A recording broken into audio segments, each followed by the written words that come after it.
விடுதலை சிறுத்தை கட்சியின் அகில இந்திய தலைவரும் பாராளுமன்ற உறுப்பினருமான திருமாவளவன் பிறந்தநாளை முன்னிட்டு மாணவர்களுக்கு நோட்டு புத்தகம், பேனா, லட்டு வழங்கி கொண்டாட்டம்.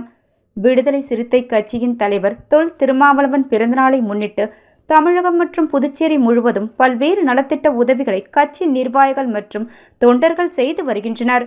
அதன் ஒரு பகுதியாக புதுச்சேரி காலாப்பட்டு தொகுதிக்கு உட்பட்ட பெரிய காலாப்பட்டு குப்பம் பகுதியில் உள்ள பூங்காவனம் செட்டியார் அரசு தொடக்கப் பள்ளியில் 150க்கும் மேற்பட்ட குழந்தைகளுக்கு நோட்டு புத்தகம், பேனா மற்றும் லட்டு வழங்கப்பட்டது. இதில் மாநில முதன்மை செயலாளர் தேவ பொழிலன் சிறப்பு அழைப்பாளராக கலந்து கொண்டு குழந்தைகளுக்கு வழங்கினார். இதில் மாநில பொறுப்பாளர்கள், மாநில பொருளாளர் தமிழ்மாறன், கருத்தில் மாநில செயலாளர் ஜெயக்குமார், மாணவர்கள் அணி இளங்கோவன் ஆகியோர் கலந்து கொண்டனர். நிகழ்ச்சிக்கான ஏற்பாடுகளை காலாப்பட்டு தொகுதி துணை செயலாளர் வேலு அபிராமி செய்திருந்தனர்.